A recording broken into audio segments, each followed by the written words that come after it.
have a question I want you to think about. How does a young man in his teens find himself homeless? How does a young man in his teens find himself homeless? Let me read you a text that I got the other day. This would have been last Saturday. Okay, so I'm currently homeless. I need a place to stay until this coming Wednesday, and I'm really hoping you can help me out. I've been living with a friend for the past week, and I've worked enough for a decent paycheck, but he's mentally abusive, and he tries to control my life, so I can't stay with him until Wednesday. He describes how he's got this friend in Arkansas who he's about to go move out of state to live with, to work up to save for college, and then he finishes his text by saying, I'll do anything you need in order for me to stay. I truly have nowhere else to go, and I'm hoping you can help me out. How does a young man in his teens, fresh out of high school, end up homeless? How does a family dynamic end up so toxic that can't even be a place that he goes? Choices, decisions over time. Some people have put it this way: you are a product of your decisions and the things you've chosen to do through life. And everyone in this room, you know what it is to make decisions, have heavy decisions before you of, man, should I take this career change? Should I pursue this route? Should I invest into this person? Should I cut that relationship off? Should I start a new relationship? Should I get my kids involved in this thing? Or should I sell this or hold on to this? You guys know what it is to have to make decisions through life. And the reality comes to play that every one of us in this room needs a guide or a mentor. Every one of us in this room needs a guide or needs a mentor. And here we find ourselves at the book of Proverbs. And for context, as we jump into Proverbs 8, Proverbs 1 to 9 is a collection of speeches. And what Tim Mackey pointed out, they have an animation studio called the Bible Project, which I highly recommend. But he ends up pointing out how through these 9 speeches, there's 4 symbolic characters calling out to you. And who's the you? Well, it's referenced as a my son, or a child, or a youth. And the point is that just picture a youth on her way or his way into life's journey and fresh, ready to start. And that person, that youth, needs a mentor, needs a voice speaking in. And so what you're going to see in these 4 symbolic characters is you have the 2 on the left, and one is portrayed as this fatherly king trying to give his son advice. And he's partnering with Lady Wisdom, who's also a personification of God's wisdom, calling out to the young man as well.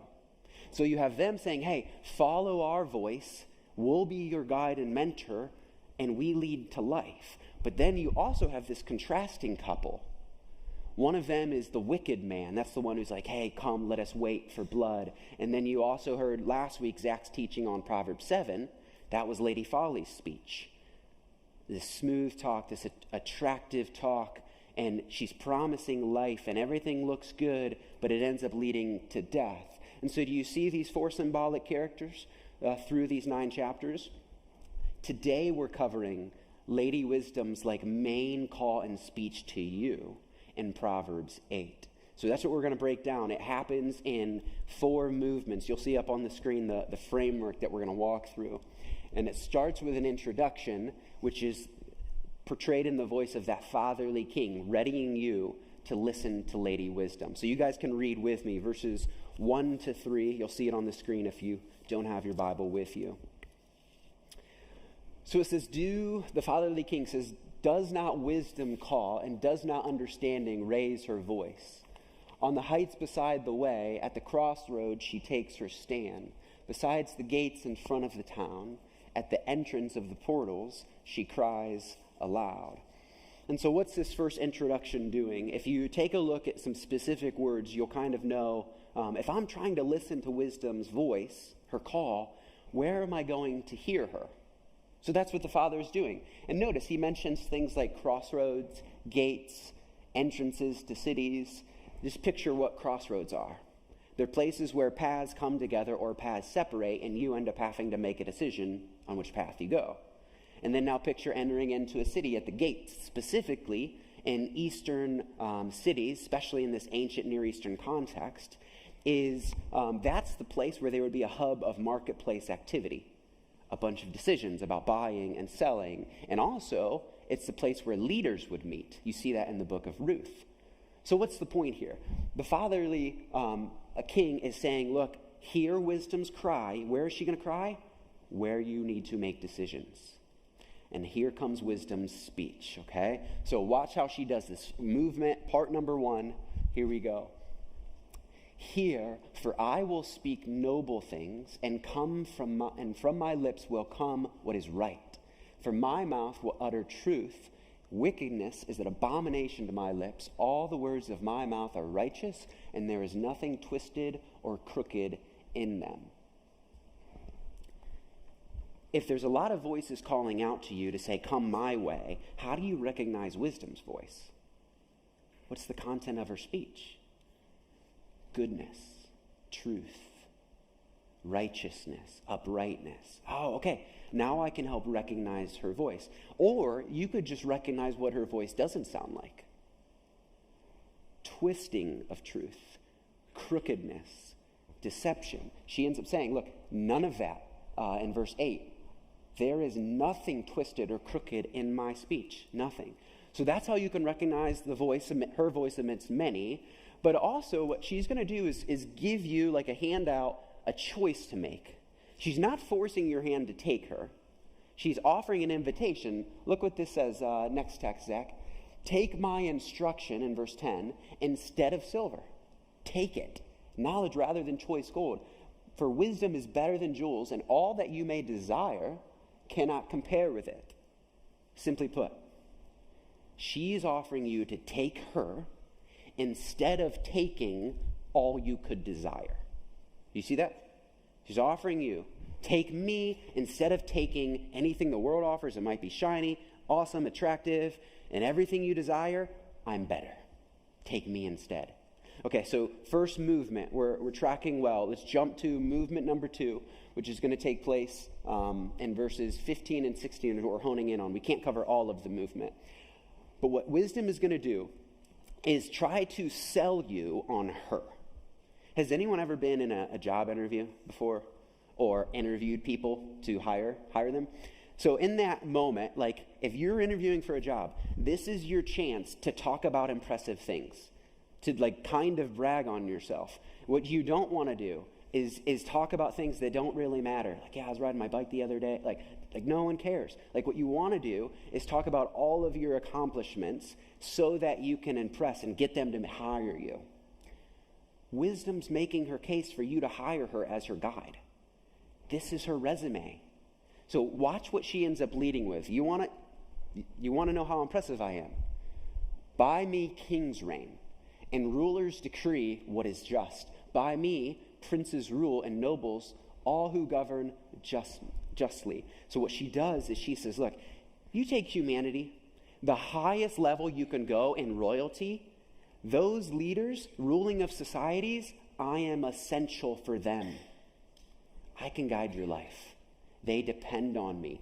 Now, a scholar named Michael V. Fox ends up saying, not all kings rule with wisdom. The point here is that for good rulership, wisdom is essential.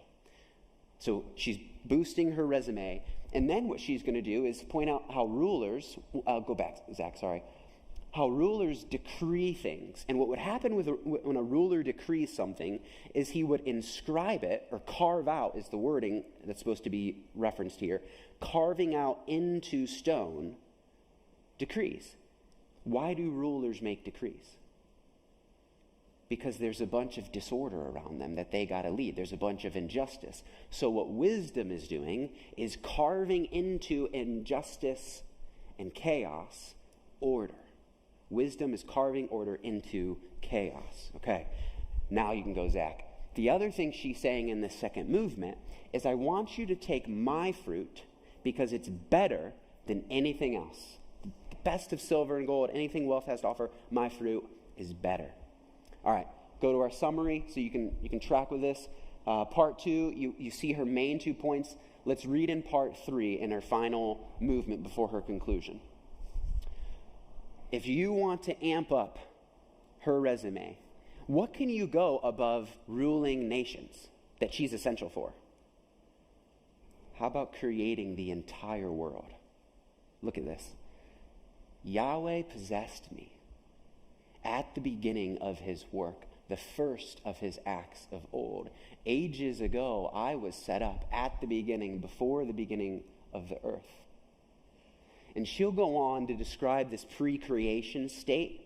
And just picture, before anything orderly happened, the Bible gives us the scene of this watery, chaotic wasteland, just amidst that, it's a bunch of emptiness and nothingness that's described. So she describes the pre-creation state. I was there at the beginning. And then she'll go on to describe the creation of forming mountains, carving out boundaries, creating order and land and boundaries for the sea. She's just describing, hey, I was partnering with Yahweh in the creation of the universe, which includes you. How about that? Do you want me as your guide or not? You see her case?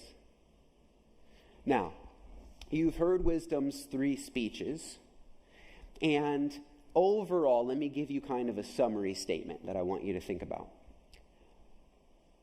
If Wisdom's ways, if she was a part of the way the universe was wired, if you decide to align yourself with her, you will align yourself with the grain and current of the universe, and you will reap the blessing of that. She's in the design. Of course you should listen to her, and it will lead to a lot of earthly blessing. Now pause. Is life all about making wise choices? Is that what you were put here for? Is it about making wise choices that lead you into living a good life with a nice family, and there's relatively decent order in that? Does the Bible put that forward as why you are here? No. But here's what's beautiful. If you thought that Wisdom's speech was awesome, just check out how the author is doing something even more to answer the question that I'm putting before you. Is life more than wise choices? Watch what he does with this literary design, okay? We walked through 3 movements. I'm going to show you how these movements are doing something even more than what they're just calling you into earthly blessing. Watch how this is going to work. Look at part 3. Wisdom was there at the beginning. She helped carve order and create life and beauty. What is the author doing? He's using language that activates your mind to take you to another place in the Bible. Where's your mind going? At the beginning. Genesis 1 and 2. Let's read it together.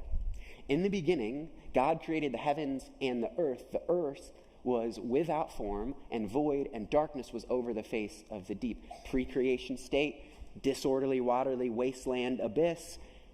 And who is there? The Spirit of God hovering over the waters, about to bring order, about to carve order into chaos. Okay, so my mind in this movement has already imageries put me back into Genesis 1.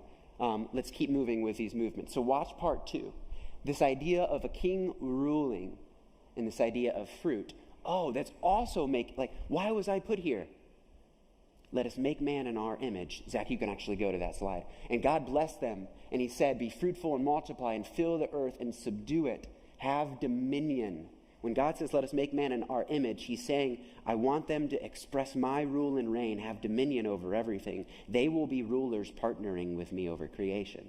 That's why you were made, okay? And so he uses this language of rulership.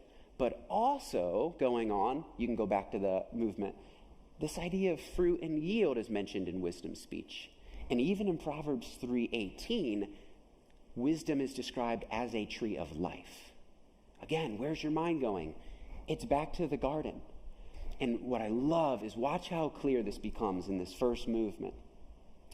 Where can you think of a place where a decision is being made in the presence of goodness and God's design, when God speaks and it was good and it was good and it was good and the whole thing is full of blessing and goodness and God's voice and his design? If you eat of this tree, life. You eat of this other tree, you will surely die. That's just my design. Why did I give you commands? to draw your attention to my design, because I want you to live in a life of flourishing. This is my design. I'm calling you into it. But in the same place of decision point and goodness, there's also this crooked, twisted voice going on in the garden. Do you see that? Let's read it. Genesis 3. But the serpent said to the woman, you will not surely die. That seems to twist and counteract the true voice that they've been hearing in the garden that Adam and Eve have heard. For God knows that when you eat of it, your eyes will be opened and you will be like God, knowing good and evil. Now watch this. So when the woman saw that the tree was good for food and that it was a delight to the eyes and that the tree was desired to make one wise. This is sounding a lot like Lady Folly. Attractive. Come on, follow your desires. Go after what looks good. Don't think about the consequences. Desired, and then she took. Zach, go back to our main overview. All of these things are activating. They're pulling you back into the garden, because in the garden is where you are represented, according to Proverbs 8, with the same decision that Adam and Eve had to make. You are sons and daughters of Adam and Eve further down the road, but you're presented with the same decision. Will you listen to the voice of Yahweh, or will you listen to another voice? Now, what are we saying here? My point to you is that there is a difference between obeying and following the grain of wisdom and getting earthly blessing, which you're made for earthly blessing and morality, but you were made for something so much more. You were made for garden life. Here's an illustration. If wisdom is the current, like a river flowing, you can dip your toe in it. Like, you can operate in its wisdom and design, and you'll experience good stuff. But that's not her ultimate destination. She doesn't just want you dipping your foot in the current and tasting of a couple good things that come along. She wants you fully immersed in her way, in her stream. And when you fully immerse yourself in her leadership and her ruling over you, where do you end up in her destination? In the garden, in the presence of God. You were made not for morality and good decisions. You were made for the presence of God. Do you see that? There's a story the other day. Something happened the other day. A story that came to my mind was Tay and I took Will to a park over by Sacred Heart. And we're just hanging out there with him. And there's this other dad and his two kids that end up coming. And so they're all playing together, our kids are, and me and this gentleman end up in a conversation about life and stuff. And he ends up describing that he's from Canada. Him and his wife were living in China, and this life event happened to where he ends up moving back to Ohio. And as he's sharing with me, he ends up describing it like this big life event happened. And then he shares, what the life event was when his daughter was born. She's growing up. But then all of a sudden, he ends up getting news that his father had died of this out-of-the-blue heart attack. And you could hear or just feel in his voice as tears started to kind of well up, as he described how distraught he was that his dad never met his daughter. And there were two tragedies going on as I listened to this. The first was just that is such a tragic thing, that his dad missed out on meeting in person his daughter. And then I thought about it a little more. And I'm like, wait a sec, was his dad put on this earth with the whole purpose of just getting to meet his granddaughter? Was that the culmination of this man's existence? Or was he made for something much more? He was made for the presence of God. He wasn't made to get the good things and stop at the gifts. All of the goodness of family and relationship and a granddaughter, all of those are good gifts, pointing you, screaming, keep going back all the way, follow the stream the whole way, all the way back to the giver. Because you were made for the presence of God. You were made for garden life. Do you see this? It's a tragedy If you end up finding wisdom as a mentor and you just treat her like your toes in the water and you never follow her fully to her destination. You with me? So I gotta fast forward.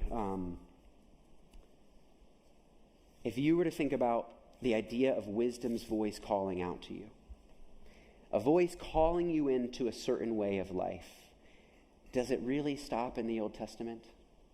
Or when you get to the New Testament, do you start to hear another voice calling? Watch how this is going to work. Now, I don't have it on the screen, so Zach, you can just go to like a blank slide or something. I want you to picture how Jesus gets introduced in the New Testament. Do you remember John's introduction in his gospel? How does it start? In the beginning was the Word, and the Word was with God, and the Word was God. Describes all things were made by him, and without him was not anything made. Do you see the really associated connection between the call of wisdom and Jesus at the beginning? So we hear already that Jesus is really associated with wisdom. And what are Jesus' credentials? If the earthly king says like, hey, listen, like, hear wisdom's voice, what does the heavenly Father say about this man named Jesus? What is his view of Jesus? If you were to think of what is Jesus' resume? Well, one, he was with God at the beginning, and he is the way in which all things were made. Okay, like that's pretty weighty. But what does the Father say about him? Not going to be on the screen. Do you remember Jesus' baptism? Jesus into the water, comes out of the water. Immediately the Spirit descends on the scene, rests on Jesus. The heavens open up, and a voice comes, and the voice says, "This is my beloved Son, in whom I'm well pleased." So I know what the Father says of Jesus, that he takes delight in Jesus. He's well pleased with him. What else does the Father say? Go to the Mount of Transfiguration. The same voice comes from heaven, and it says, "This is my beloved Son." Again, listen to him. So the fatherly king's telling you to listen to wisdom, and then the heavenly Father is screaming from the heavens, "Listen to my Son." And then you hear Jesus talk, and he ends up describing things like, hey, you want to get back to the Father? I'm the way, the truth, and the life. No one comes to the Father but through me. You want to end up in Eden again? Come through me. Do you want life? I'm the door. A sheep come in through me and find pasture. They find garden life through me. And later in that same text in John 10, I've come so that you would have life, and so that you would have life to the full. He's describing garden life. Now, what is Jesus' destination? If wisdom has a destination she's pulling to, Jesus comes and he's screaming the same call, but in the fuller sense, he's calling you to the same destination wisdom wants you. What's the destination? It's less of a place and more of a person. The call of Jesus is a call to come into relationship and be with a person. Relationship with him will be garden life. Now. Also later, but right now. And specifically, I kind of want to move into what is Jesus' actual call for you. Watch how this works in Luke 9. And Jesus said to all, "If anyone would come after me, let him deny himself." If you want me, deny yourself and take up his cross daily and follow me. For whoever would save his life would lose it, but whoever loses his life for my sake will save it. For what does it profit a man to gain the whole world if he loses and forfeits himself, if he loses his own soul?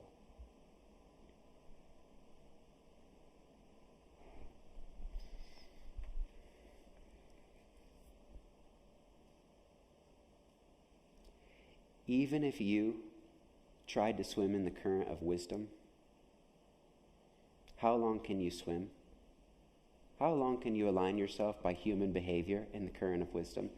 Take Solomon. the epitome of human wisdom, the wisest man who ever lived, what happens to him? He sees. His desires pull him, and he takes. Exactly what Adam and Eve did. His heart is fickle, and his heart is led away from God. He fails. When Jesus shows up on the scene, he says, Solomon was great. The queen of the south came to see him, but someone greater than Solomon is here. And Jesus lives the life well-pleasing, always swimming in the current of wisdom. And he invites you into his way. But in order to live in the way of Jesus, he requires something of you. He says, you have to let go and live a life laid down in submission to me. You have to be a living sacrifice. Now, the way living sacrifices work, the way denial works, is not through partial submission. That's not it. If you want all of the person of Jesus, he requires all of you, which means denial of anything and every desire that gets in the way of him. Why? He loves you too much. If he just lets you go after your desires, that's not for your good. He loves you too much to let you pursue your desires. And he knows that the best thing you can do is submit to a new rulership in your life, who's always walking in the way of wisdom. And submitting to the king does lead to blessing, mainly found in him. But I have to help you see the other side of the king's voice. How does the king's voice sound? What's the content of his speech? Yes, it's full of wisdom and life and blessing. It's garden life. But in the garden, even in our proverb, we end up reading, I don't think I have it on the screen, but at the back half of her speech, she talks about how wisdom was Yahweh's delight. She talks about how she delighted in the inhabited world and delighted in the children of man. In the picture in the garden, you see moments of laughter and joy. Now watch this. And when he's walking on this earth, he ends up having a woman brought to him. Do you remember this story?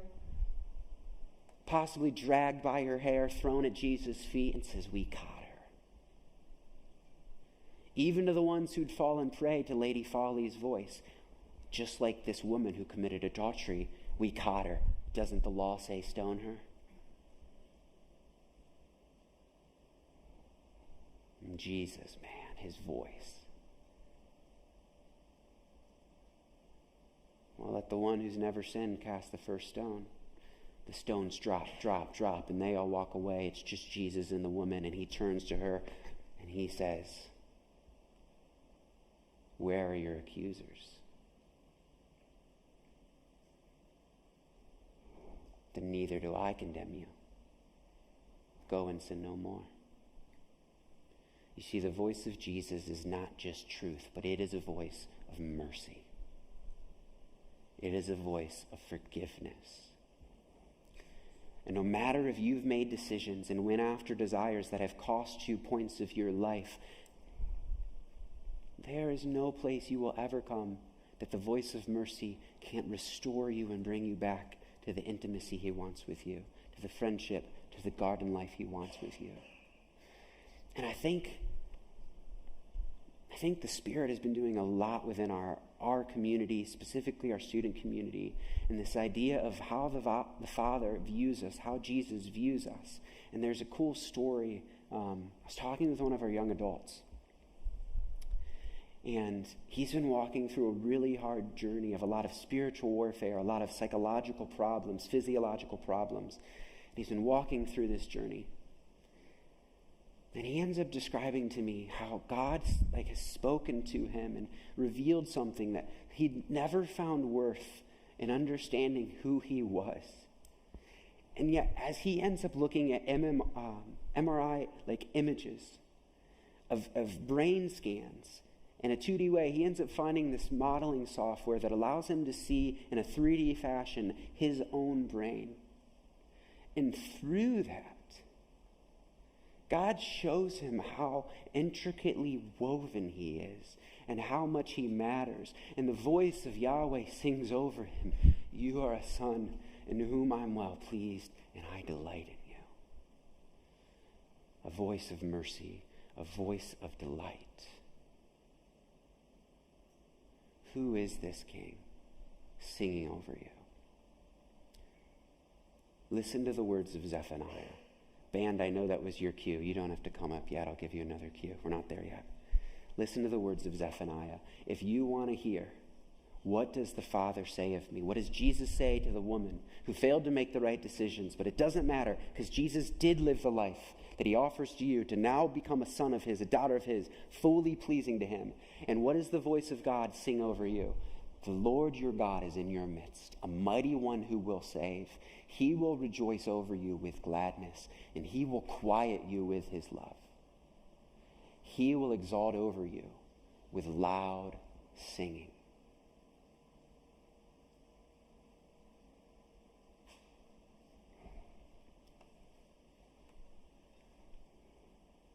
How do people end up feeling the love and the voice of this king?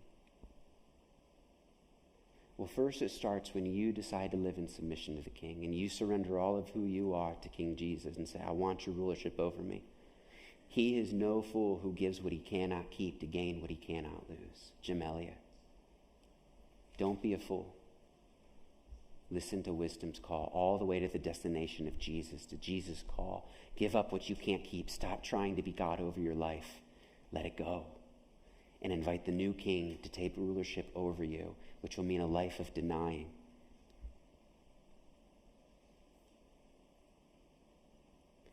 And as you step into that in a life of surrender and say, "Jesus, become my king," what's going to happen in you is you will start walking fully in the way of wisdom through a new guide.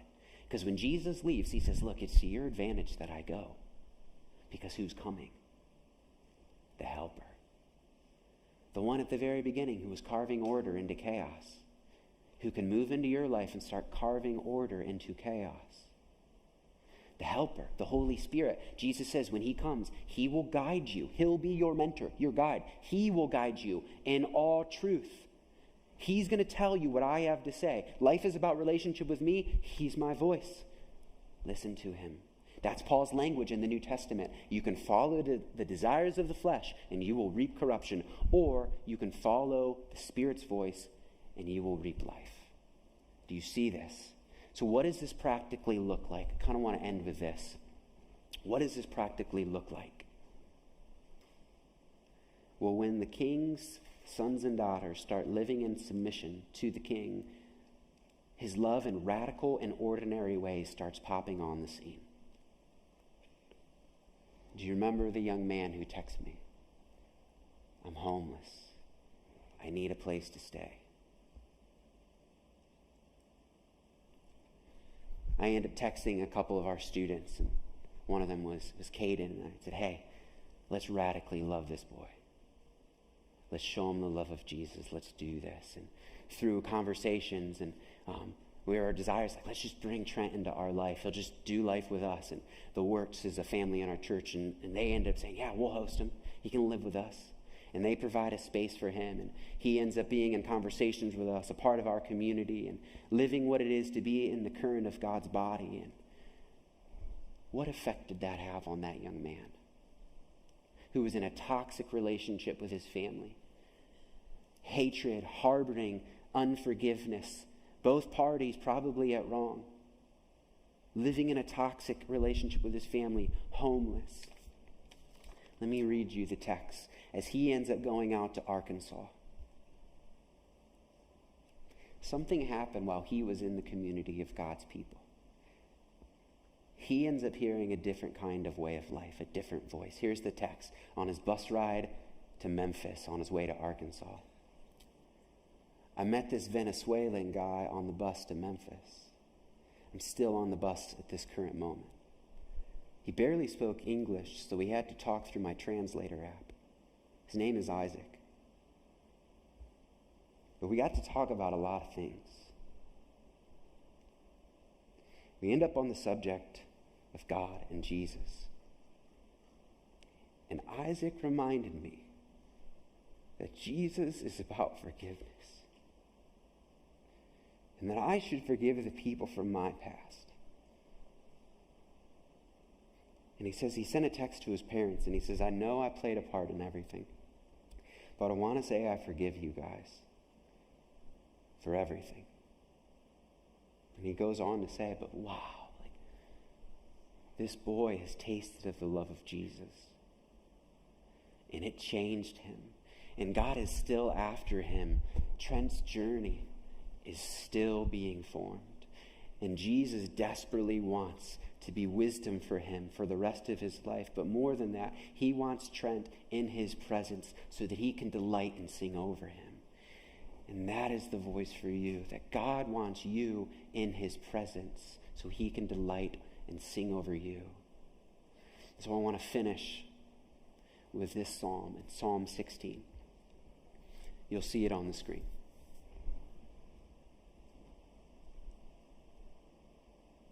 I say to Yahweh, you are my Lord. I have no good apart from you. Right there, the recognition that I am not going to be king of my life. I want Jesus, Yahweh, you're the king now. And I recognize that all other desires are no good. There's nothing good apart from you. So, I bless the Lord who gives me counsel. He's the one who's instructing my life now. I follow his leadership. Verse 8, I have set him always before me. He is close to me. Yahweh is at hand. Next verse. Therefore, my heart is glad, and my whole being rejoices. What the Spirit has been doing in our community is changing us from a place where we used to live in fear of man and what people will think, but he's bringing us into pastures of running in the rain and running in freedom, listening to the voice of God, delighting in his intimate ways and his intimate friendship, dancing to his voice that he sings over us. Because in his presence, you'll see in the next verse, in his paths, in his presence, listen to this. You make known to me the path of life. In your presence is where fullness of joy is, where delight is. And at your right hand are pleasures forevermore. And what Jesus has invited you into is a life laid down. Because the life laid down, the life of surrender, leads into the life of delight in both directions. If you want to live a life worth something, live a life moving the heart of God, making him sprout with joy the way that he sang over Jesus at his baptism. This is my beloved son. I'm so pleased by him. This is my daughter. I'm so pleased by her. That's what you were made for. That's garden life. Will you hear his voice? And will you surrender to it? Will you follow? Let me pray for us. Let me just give you space to think and respond to the voice, possibly speaking to you. The band can come up.